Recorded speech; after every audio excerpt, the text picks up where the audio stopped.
بسم اللہ الرحمن الرحیم۔ السلام علیکم جی، میرا نام محمد ذیشان بشیر ہے۔ میں آپ کو اپنے سوشل میڈیا پلیٹ فارم پر خوش آمدید کہتا ہوں۔ ملکی سیاست میں آج کل بہت سی ڈرامائی تبدیلیاں ہو رہی ہیں۔ الیکشن سے پہلے سیاسی اتحاد بننا ٹوٹنا، اس کے علاوہ سیاسی جماعتوں کا بننا بکھرنا ٹوٹنا یا توڑے جانا، یہ ایک روایت بن چکا ہے۔ گزشتہ 75 سالوں سے پاکستان کی سیاست اسی ڈگر پہ چل رہی ہے کہ سیاسی جماعتیں بنائی جاتی ہیں، پھر اس کے بعد انہیں توڑا جاتا ہے، مختلف گروپس میں تقسیم کیا جاتا ہے، اور وہ گروپس کہاں جاتے ہیں اکا دکا بچتے ہیں، باقی جو ہے وہ ان کا نام و نشان تک نہیں ملتا۔ پاکستان مسلم لیگ کے ساتھ ایسا کیا گیا، کتنے گروپ اس میں سے نکلے، پاکستان پیپلز پارٹی کے ساتھ ایسا کیا گیا، اور اب پاکستان تحریک انصاف کے ساتھ بھی کچھ ایسی ہی صورتحال ہے کہ ایک سے دوسری سے تیسری جو ہے وہ پارٹی بنائی جا رہی ہے۔ استحکام پاکستان پارٹی وجود میں آئی اور اس کا حال جو ہے وہ آپ سب کے سامنے ہے۔ کیسے لٹکے ہوئے چہروں کے ساتھ وہ پریس کانفرنس کرنے کے لیے آئے تھے لاہور کے ایک نجی ہوٹل میں، انہوں نے پریس کانفرنس کی تھی، اور علی زیدی ہوں یا جو ہے وہ دیگر لوگ ہوں، فواد چودھری جو کہ چھپ کے بیٹھے ہوئے تھے، فیاض الحسن چوہان، اس کے علاوہ فردوس عاشق اوان ہو گئیں، دیگر لوگ ہو گئے جو کہ پاکستان تحریک انصاف کا حصہ تھے، وہ کس طرح سے وہ اس پریس کانفرنس میں موجود تھے وہ آپ سب نے دیکھا تھا۔ میں نے اس حوالے سے ایک ویلاگ بھی کیا تھا، اور پھر جو ہے وہ کسی صحافی کے سوال کا کوئی جواب نہیں دیا، صرف اعلان کیا گیا استحکام پاکستان پارٹی، اور اس کے بعد اٹھ کر چلے گئے۔ جب عمران خان سے اس بارے میں سوال ہوا تو انہوں نے صرف 2 الفاظ بولے تھے، گڈ لک، اور وہ حال جو ہے وہ پارٹی کا کیا ہے وہ ہم سب کے سامنے ہے۔ ایک اور نئی پارٹی تشکیل دی گئی ہے، بنائی گئی ہے، اور کوشش یہ کی گئی ہے کہ اس کو جو ہے وہ پاکستان تحریک انصاف کے لوگوں کو، اس کے کارکنوں کو، اس کے ووٹرز کو کنفیوز کیا جائے۔ پاکستان تحریک انصاف پارلیمنٹیرینز کے نام سے یہ پارٹی وجود میں آئی ہے جی، اور پرویز خٹک صاحب اس کے چیئرمین ہیں، انہوں نے یہ پارٹی تشکیل دی ہے۔ سب سے پہلی بات تو یہ کہ اس پارٹی کی تشکیل دیا جانا ہی ایک بڑا مضحکہ خیز چیز ہے۔ 57 لوگوں کی انہوں نے وہاں پر موجودگی کا دعویٰ کیا تھا، لیکن 57 لوگ موجود نہیں تھے۔ اس پارٹی کے تخلیق ہوتے ساتھ ہی بہت سے لوگوں نے تردید کر دی کہ وہ اس پارٹی کا حصہ نہیں ہے، اس میں شامل نہیں ہیں۔ سب سے پہلے تو میں وہ منظر کشی کرنا چاہوں گا کہ جس طرح سے یہ پارٹی جو ہے وہ لانچ کی گئی ہے۔ بی بی سی نے ایک رپورٹ شائع کی ہے جس میں انہوں نے بہت خوبصورت انداز سے یہ منظر کشی کی ہے۔ میں اس کے چند الفاظ آپ کے سامنے رکھتا ہوں کہ پاکستان کے صوبہ خیبر پختونخوا کے شہر پشاور کے ساتھ جی ٹی روڈ پر ایک شادی ہال کے باہر پولیس کی بھاری نفری دور دور تک تعینات تھی، اور گیٹ پر سادہ لباس میں لوگ فہرستیں دیکھ کر لوگوں کو اندر جانے کی اجازت دے رہے تھے، لیکن یہاں کسی کی شادی نہیں ہو رہی تھی، کسی کو کچھ معلوم نہیں تھا کہ اندر کیا ہونے جا رہا ہے۔ کوئی انتہائی وی وی آئی پی شخصیت آ رہی ہے یا کچھ بہت بڑا ہونے جا رہا ہے۔ ایک صحافی نے بتایا کہ انہیں ایسا لگا جیسے وزیر اعظم یہاں آ رہے ہیں، اس لیے اتنی غیر معمولی اقدامات کیے گئے ہیں، لیکن وہاں ایسا کچھ نہیں تھا۔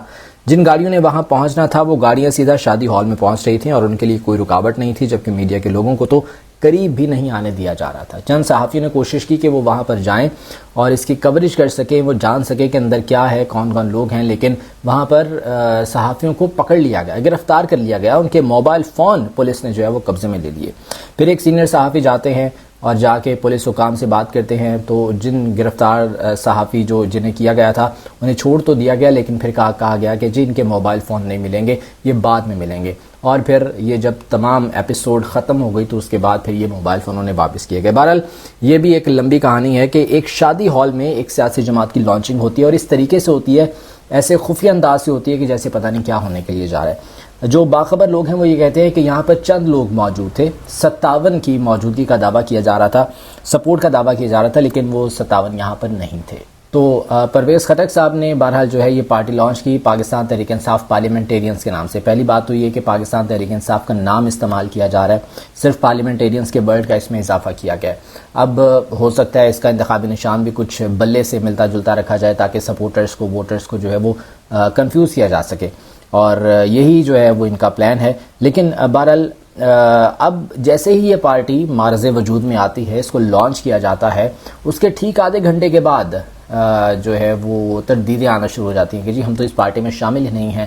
اب تک 13 سے 14 لوگ تردید کر چکے ہیں، جن لوگوں کے نام پرویز خٹک نے دیے یا اس نومولود پارٹی کے لوگوں نے بتایا کہ جی یہ تمام لوگ ہمارے ساتھ موجود ہیں، وہ ان میں سے 13 سے 14 لوگ ایسے ہیں کہ جو تردید کر چکے ہیں کہ جی ہم تو اس پارٹی میں شامل ہی نہیں ہیں، ہمارا نام ایسے جو ہے وہ دے دیا گیا ہے، ہم تو کبھی بھی جو ہے وہ تحریک انصاف کو نہیں چھوڑنے والے. اب ان میں ہیں کون کون, میں آپ کو وہ بتاتا ہوں.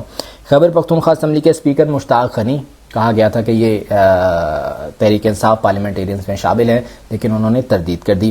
سابق معاون خصوصی اقلیتی امور وزیر زادہ, سابق ارکان صوبائی اسمبلی جس میں اعظم خان, کلندر لودھی, افتخار مشوانی, عزیز اللہ گرام, مصور خان, یہ وہ تمام لوگ ہیں جنہوں نے تردید کر دی ہے کہ وہ تحریک انصاف پارلیمنٹیرینز کا حصہ نہیں ہیں. حالانکہ پرویز خٹک اور ان کے جو دیگر ساتھی وہاں پر موجود تھے, ان کی جانب سے کہا گیا تھا کہ یہ تمام لوگ اس پارٹی میں شامل ہیں.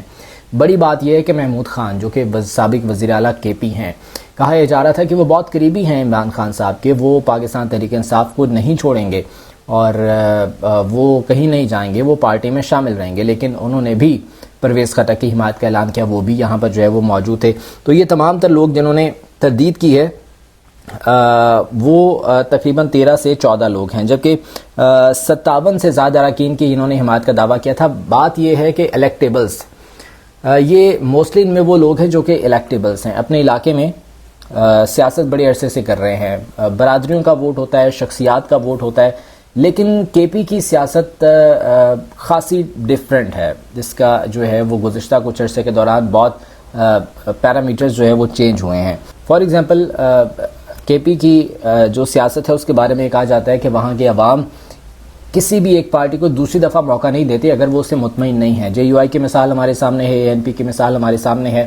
پاکستان تحریک انصاف جب یہاں پر آئی تو اس نے مسلسل 2 دفعہ یہاں پر حکومت بنائی ہے, اور دوسری دفعہ بھی اس پر پاکستان تحریک انصاف پر وہاں کے لوگوں نے اظہار اعتماد کیا اور انہیں ووٹ دیا. تو یہ ووٹ عمران خان کا تھا, یہ پاکستان تحریک انصاف کا اگر ووٹ تھا تو وہ عمران خان کا تھا. اب سوال یہ ہے کہ یہ جو کہ الیکٹیبلز ان پارٹیوں میں آ رہے ہیں, چاہے وہ استحکام پاکستان پارٹی ہے یا چاہے وہ تحریک انصاف پارلیمنٹیرینز ہے, کیا لوگ ان پر اعتماد کریں گے؟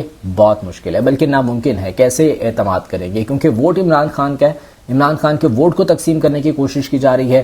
تو تحریک انصاف پارلیمنٹیرینز بنا کر انہوں نے ایک بار پھر سے تحریک انصاف کا ووٹ بینک جو ہے وہ تقسیم کرنے کی کوشش کی ہے, لیکن یہ ناممکن ہے, ایسا نہیں ہو سکتا ہے. اس پر شاہد خاقان عباسی کا ایک بہت اہم بیان سامنے آیا. شاہد خاقان عباسی یہ کہہ رہے ہیں کہ جی ایسا نہیں ہو سکتا کہ آپ کسی سیاسی جماعت کو تقسیم کر دیں. سیاسی جماعتیں تقسیم کبھی نہیں ہوتی, سیاسی جماعتیں ٹوٹتی نہیں ہیں کبھی بھی. جو نظریاتی جماعت ہوتی ہے وہ اپنی جگہ پر موجود رہتی ہے, اس کے ووٹرز بھی موجود رہتے ہیں, اس کے سپورٹرز بھی موجود رہتے ہیں, اور وہ اپنے اسی نظریے کے تحت الیکشن میں جاتی ہے. شاہد خاقان عباسی جو کہ سابق وزیر اعظم ہے, میاں نواز شریف کے بڑی قریبی ہیں, اب کا پتہ نہیں ہے, بہت سے اختلافات جو ہے وہ سامنے آئے ہیں. جب میاں نواز شریف نااہل ہوئے تھے پاناما پیپرز میں, تو اس کے بعد انہوں نے کہا تھا کہ جی میاں شہباز شریف وزیر اعظم ہوں گے, لیکن چونکہ میاں شہباز شریف وزیر اعلیٰ ہیں, انہوں نے ایم این اے کا الیکشن لڑنا ہے, تو جب تک وہ ایم این اے کا الیکشن لڑنے کے بعد قومی اسمبلی میں نہیں آ جاتے تب تک شاہد خاقان عباسی وزیر اعظم رہیں گے. اور پھر وہ پورا ٹینیور شاہد خاقان عباسی نے گزارا تھا بطور وزیر اعظم. لیکن جب مریم نواز نے پارٹی کی باغ دوڑ سنبھالی ہے تو اس کے بعد شاہد خاقان عباسی کے ساتھ جو ہے وہ اختلافات سامنے آئے.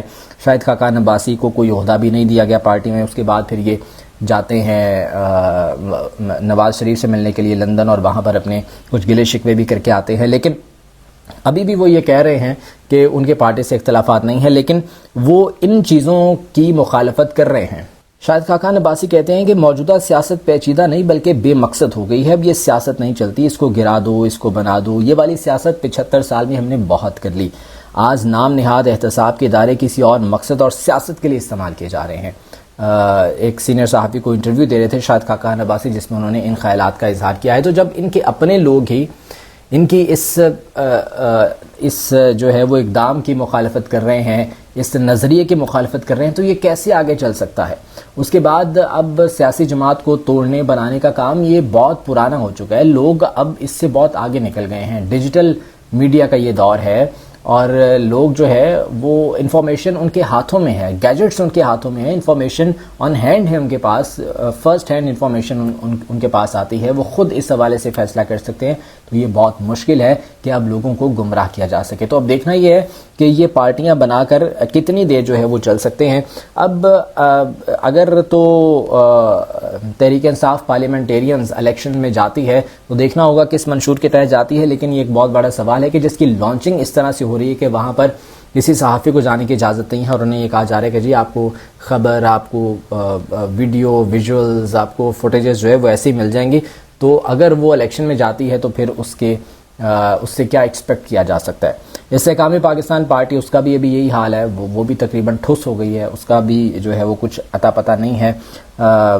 جہانگیر ترین صاحب جو کہ اس پارٹی کے پیٹرن ان چیف ہیں استحکام پاکستان پارٹی کے, جب وہ ان کے خلاف تھے, پی ڈی ایم جماعتوں کے خلاف جب وہ تحریک انصاف کا حصہ تھے, تب تک وہ چینی مافیا تھے. اب چینی 160 روپے کلو ہے تو اب وہ بالکل ٹھیک ہے. علیم خان پہلے اے ٹی ایم ہوا کرتے تھے, لیکن اب علیم خان کیونکہ اب وہ ان کے خلاف نہیں ہیں تو وہ بالکل ٹھیک ہے. تو یہ چیزیں ہیں جو کہ عوام سمجھ چکے ہیں, عوام جان چکے ہیں, عوام اب اس طرح سے بیوقوف نہیں بنیں گے. تو یہ تمام اب جو سپورٹ ہے, ووٹ ہے, یہ آنے والے الیکشنز میں سامنے آئے گا, اور دیکھنا یہ ہے کہ عمران خان کے ووٹ کو جو ڈینٹ ڈالنے کی کوشش کی گئی ہے اس میں کس حد تک کامیاب ہوئے ہیں. اجازت دیجیے, اللہ نے کے بعد.